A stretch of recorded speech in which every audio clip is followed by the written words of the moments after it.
Good morning student. तो हम अध्याय भूगोल एक विषय के रूप में अध्ययन कर रहे थे। भूगोल के अध्ययन के दो प्रमुख उपागम हैं। तो भूगोल की शाखाएं हम पढ़ेंगे।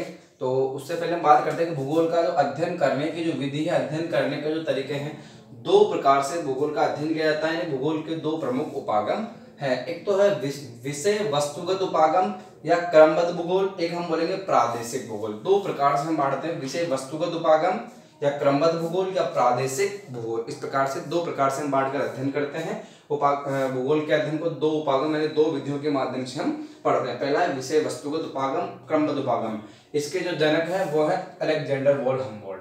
अलेक्जेंडर वॉन हम्बोल्ट क्रमबद्ध उपागम के, क्रमबद्ध भूगोल के जनक माने जाते हैं, जबकि कोलरेटर प्रादेशिक भूगोल के जनक माने जाते हैं। हम्बोल्ट का जन्म होता है 1769 में और रिटर का जन्म होता है 1779 में, और इन दोनों का जो मृत्यु का वर्ष है वो एक है 1859। ठीक है। हम्बोल्ट और रिटर दोनों जर्मनी के विद्वान हैं। ठीक है, दोनों कहाँ के ना, जर्मनी के विद्वान है दोनों। और इन जर्मनी के विद्वानों की हम बात करें कि जर्मनी के विद्वान है हम्बोल्ट और रिटर, इन दोनों का जो जन्म है जर्मनी में हुआ है और इनकी जो मृत्यु एक ही वर्ष में 1859 में होती है। 1859 में होती है। जो हम्बोल्ट है, अलेक्जेंडर वॉन हम्बोल्ट, ये विषय वस्तुगत क्रमबद्ध भूगोल के जनक है और प्रादेशिक भूगोल के जनक है कोलरेटर। प्रादेशिक भूगोल के जनक है कोलरेटर। देखो हम्बोल्ट क्या करते हैं, विचरण करते हैं, यानी उन्होंने लगभग अपने जीवन में 90,000 किलोमीटर की यात्रा की, यानी जो भूगोल का अध्ययन जो हमारे सामने प्रस्तुत किया वो भूगोल क्या क्या विचरण कर विभिन्न स्थानों पर घूमकर, ठीक है, भूगोल का अध्ययन हमारे सामने प्रस्तुत किया। जबकि कोलरेटर क्या करते हैं, आराम चेयर भूगोल वेता है। ये क्या करते हैं, यानी एक ही जगह पर जर्मनी में वहीं पर रहकर इन्होंने क्या क्या विभिन्न जो इनको नॉलेज थी उन सारी नॉलेज को एक किताब के अंदर हम कहेंगे हमारे सामने भूगोल का वर्णन प्रस्तुत किया। तो हम्बोल्ट तो हो गए घूमन, तो एक तरह से घूमकर, या हम कहेंगे प्रत्यक्ष में उसको देखकर वितरण करने वाले, या हम कहेंगे अध्ययन करने वाले, और कोलरेटर क्या है, एक स्थान पर बैठकर भूगोल का अध्ययन करने वाले भूगोल वेता है। इन दोनों का ही आधुनिक भूगोल में बड़ा योगदान माना जाता है। ठीक है, इन दोनों के दिए गए योगदान से आधुनिक भूगोल की हम चर्चा करते हैं। आधुनिक भूगोल के जनक भी हम कभी कभार हम्बोल्ट और रिटर दोनों को कह देते हैं। अब बात आती है कि विषय वस्तुगत और प्रादेशिक भूगोल में अंतर क्या है, कि विषय वस्तुगत यानी क्रमबद्ध भूगोल क्या है, ठीक है, और प्रादेशिक भूगोल क्या है। पहले अगर हम बात करें कि विषय वस्तुगत यानी क्रमबद्ध भूगोल की, किसकी बात करें, क्रमबद्ध भूगोल की। क्रमबद्ध भूगोल क्या है, क्रमबद्ध भूगोल की अगर हम चर्चा करें तो क्रमबद्ध भूगोल में क्या होता है ना, हम क्या करते हैं, किसी पर्टिकुलर एक टॉपिक की बात करते हैं। जैसे कि हमने बात किया जलवायु, किसकी बात की, जलवायु की बात की। अब जलवायु जो हमने तत्व लिया है, अब हम क्या करेंगे, विश्व की जलवायु के विषय में पढ़ेंगे।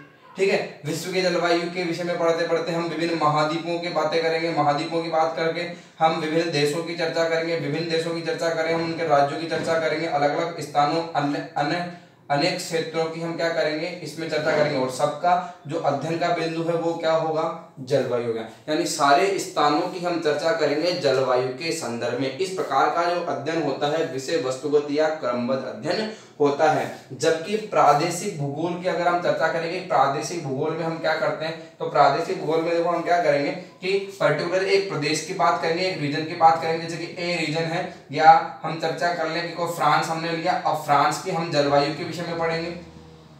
ठीक है, फ्रांस के हम जल संबंधी हम कहेंगे कि जलाशय है, ठीक है, जल के विषय में पढ़ेंगे। फ्रांस में जो पाए जाने वाले खनिज संसाधन है उनके विषय में पढ़ेंगे।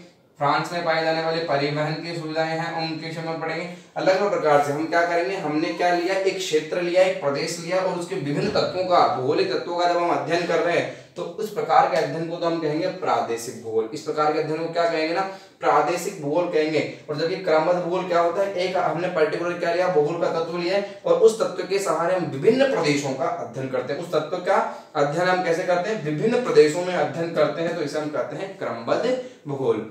ठीक है, तो आपको दो बातें यहाँ पे बताई गई कि क्रमबद्ध भूगोल क्या होता है और प्रादेशिक भूगोल क्या होता है। क्रमबद्ध और प्रादेशिक भूगोल में अंतर क्या है, तो क्रमबद्ध भूगोल में तो किसी एक तत्व का अध्ययन किया जाता है विभिन्न क्षेत्रों के संदर्भ में।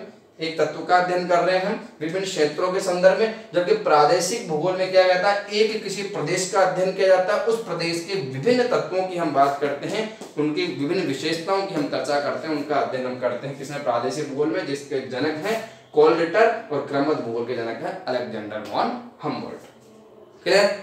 अब आगे हम चर्चा करें कि भूगोल की शाखाओं की हम बात करेंगे, किसकी बात करेंगे ना, भूगोल की शाखाओं की हम चर्चा करेंगे। देखो वैसे तो भूगोल की विभिन्न शाखाएं हैं, फिर भी हम पर्टिकुलर कुछ शाखाओं की यहाँ पे आपके इस सिलेबस के अकॉर्डिंग हम चर्चा करते हैं, ठीक है।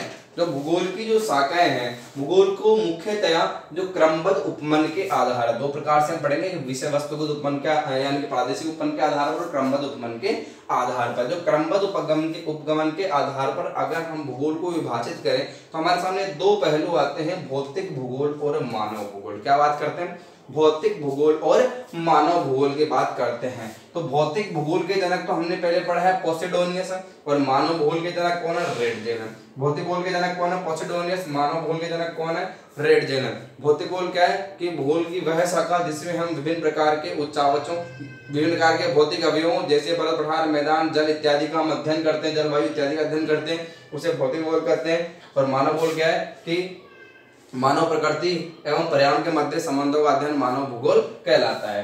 तो इस प्रकार हम भौतिक भूगोल की चर्चा करें। भौतिक भूगोल की विभिन्न शाखाएं, यहाँ पे आपको 4 शाखाओं के विषय में बताया गया है, भूआकृति विज्ञान, जलवायु विज्ञान, जल विज्ञान और मृदा भूगोल। भूआकृति विज्ञान, जलवायु विज्ञान, जल विज्ञान और मृदा भूगोल। और मानव भूगोल की चर्चा करें तो आपको यहाँ पे 5 ये शाखाएं बताई गई। इसके अलावा और भी है, सामाजिक और सांस्कृतिक भूगोल, जनसंख्या व अधिवास भूगोल, ऐतिहासिक भूगोल, आर्थिक भूगोल और राजनीतिक भूगोल। हम छोटी सी चर्चा करते हैं कि इनमें क्या क्या बातें हैं। कि भूआकृति विज्ञान है तो इसमें हम क्या पढ़ते हैं, तो भूआकृतिक विज्ञान में हम विभिन्न प्रकार से पाए जाने वाली भू आकृतियां जैसे पर्वत, पठार, मैदान इत्यादि की हम चर्चा करेंगे। अलग अलग प्रकार की जो भू आकृतियां, अब इनका किस प्रकार से विकास होता है, किन प्रक्रियाओं से इसका विकास होता है, कैसे इनकी उत्पत्ति होती है, कैसे इनका हम कहेंगे उत्पत्ति होने के बाद इनका जो पूरी तरह से हम कहेंगे कि डिस्ट्रॉय होना यानी कि जो समाप्त होना होता है वो किस प्रकार से किन प्रक्रियाओं के तहत होता है। इन सब का अध्ययन हम भौतिक भूगोल की शाखा है भू आकृति विज्ञान, जिसे इंग्लिश में जियोमॉर्फोलॉजी बोलते हैं, उसमें अध्ययन करते हैं। दूसरी बात करते हैं जलवायु विज्ञान की। जलवायु क्या होता है, मौसम की औसत दशाओं को हम क्या कहते हैं ना, जलवायु कहते हैं। ठीक है, इसमें हम विभिन्न प्रकार के मौसम, जलवायु और विभिन्न प्रकार के तत्व, इसके अलावा जलवायु प्रदेशों का भी हम इसमें अध्ययन करते हैं। जल विज्ञान की बात करें, इसमें हम समुद्र विज्ञान, जल विज्ञान एक सी बात है। ठीक है, इसमें हम क्या करते हैं, नदी, जल, झील, समुद्र इत्यादि और यहाँ पाए जाने वाले विभिन्न जीवों के विषय में अध्ययन करते हैं जल विज्ञान में। और मृदा भूगोल की बात करें तो विभिन्न प्रकार से जो मृदा का निर्माण होता है, मिट्टी के प्रकार होते हैं, कौन सी मिट्टी हम कहेंगे उपजाऊ होती है, मिट्टियों के प्रकार की बात करते हैं, लाल मिट्टी, पीली मिट्टी, लेटेराइट मिट्टी, अलग अलग प्रकार की मिट्टी की चर्चा करते हैं। इस प्रकार जो अध्ययन करते हैं, इस प्रकार का जो अध्ययन करते हैं हम भौतिक भूगोल में करते हैं। और इसकी विभिन्न और भी शाखाएं हम बात करेंगे। इसके अलावा आगे हम चर्चा करें तो मानव भूगोल की, तो मानव प्रकृति और इनके मध्य संबंधों के अध्ययन को मानव भूगोल कहते हैं। और मानव भूगोल में सामाजिक और सांस्कृतिक भूगोल की हम चर्चा करें, सामाजिक और सांस्कृतिक भूगोल की हम चर्चा करें, समाज का विभिन्न प्रकार से जो हम कहेंगे समाज और उनके रहन सहन, किस प्रकार से उनकी संस्कृति होती है, उनका खान पान होता है, ये सारी बातें हम सामाजिक सांस्कृतिक भूगोल में करते हैं। जनसंख्या भूगोल, किसी क्षेत्र विशेष में पाई जाने वाली जनसंख्या, कहाँ पे कम जनसंख्या, कहीं पे ज्यादा जनसंख्या, यानी कि जहाँ पर अनुकूल परिस्थितियां वहाँ पर अधिक जनसंख्या, जहाँ पर प्रतिकूल परिस्थितियां वहाँ पर कम जनसंख्या पाई जाएगी। अधिवास भूगोल की बात करते हैं कि अधिवास भूगोल, मानव का सेटलमेंट कैसा था, कच्चा पक्का, अलग अलग प्रकार से गांव में रहते हैं, शहरों में रहते हैं, इन सब हम बातों का चर्चा करते हैं। आर्थिक भूगोल की बात करें, ऐतिहासिक भूगोल की चर्चा करें तो ऐतिहासिक भूगोल का भी हम अध्ययन करते हैं इतिहास के विषय में। और हमने अभी पढ़ा भी था कि भूगोल जब हम क्या करते हैं, भौगोलिक घटनाओं की बात, ऐतिहासिक घटनाओं की बात करते हैं तो उनकी भौगोलिक व्याख्या करते हैं, कहने की इतिहास भी भूगोल से जुड़ा हुआ है। ठीक है, तो ऐतिहासिक प्रक्रिया का अध्ययन करते हैं तो उस क्षेत्र विशेष का हम अध्ययन करते हैं, भौगोलिक तथ्यों का हम अध्ययन करते हैं। ठीक है, इसके अलावा बात करें आर्थिक भूगोल की, तो मानव के द्वारा किए जाने वाले क्रियाकलाप के प्राथमिक, जैसे कृषि पशुपालन करता है, द्वितीयक किस प्रकार से वो उद्योगों में कार्य करता है, फिर किस प्रकार से वो सेवा कार्य करने लगा है, इन सभी का अध्ययन हम आर्थिक भूगोल में करते हैं।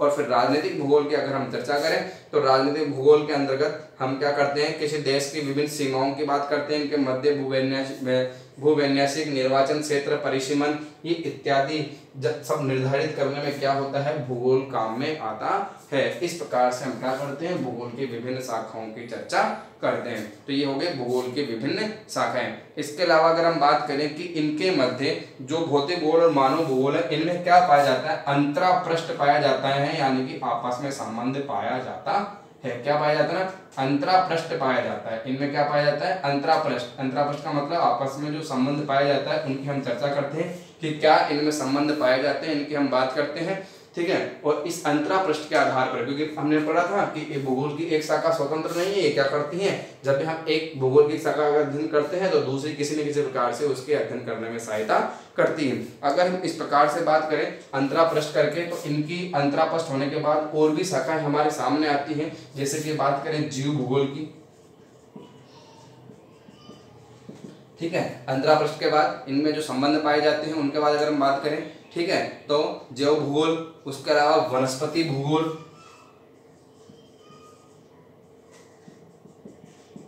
जैव भूगोल की बात करेंगे, वनस्पति भूगोल की बात करेंगे, पारिस्थितिक विज्ञान की बात करेंगे,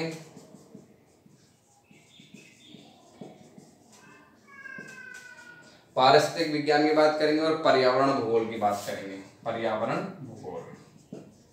इस प्रकार से और भी विभिन्न शाखाएं होती हैं। जब मानव भूगोल और भौतिक भूगोल में अंतरापृष्ठ पाया जाता है। जीव भूगोल की बात करें तो इसमें हम पशुओं, उनके निवास स्थान और विभिन्न प्रकार के जो जीव हैं उनके निवास स्थान की चर्चा करते हैं। वनस्पति भूगोल की बात करें तो किसी क्षेत्र विशेष में किस प्रकार की वनस्पति पाई जाती है, इनकी चर्चा करते हैं। कुछ क्षेत्र ऐसे जहाँ पे वनस्पति मिलती भी नहीं है, ठीक है, वहाँ पर प्रतिकूल परिस्थितियाँ पाई जाती है, उनकी बात करते हैं। फिर पारिस्थितिक विन्यास की बात करें तो इसमें प्रजातीय के निवास स्थिति क्षेत्र का वैज्ञानिक अध्ययन कहता है कि किस क्षेत्र में किस प्रकार की जलवायु में किस प्रकार की हम कहेंगे खाद्य श्रृंखला, खाद्य जाल पाया जाता है, उनकी हम सबकी चर्चा करते हैं। और पर्यावरण भूगोल की बात करें कि जो मानव के द्वारा क्रियाएं की जा रही है उसे किस प्रकार से पर्यावरण को ह्रास हो रहा है, पर्यावरण प्रदूषण हो रहा है, तो इस प्रदूषण को हम किस प्रकार से दूर कर सकते हैं, ठीक है, या प्रदूषण को रोकने के प्रकार से उपाय अपना सकते हैं, इन सभी की हम चर्चा करते हैं। तो अभी हमने इससे हमारे लेक्चर में हमने क्या पढ़ा कि भूगोल की प्रमुख दो शाखाएं, भौतिक भूगोल और मानव भूगोल। भौतिक भूगोल की जो शाखाएं वो आकृति विज्ञान, जलवायु विज्ञान, जल विज्ञान, मृदा भूगोल और भी शाखाएं हैं।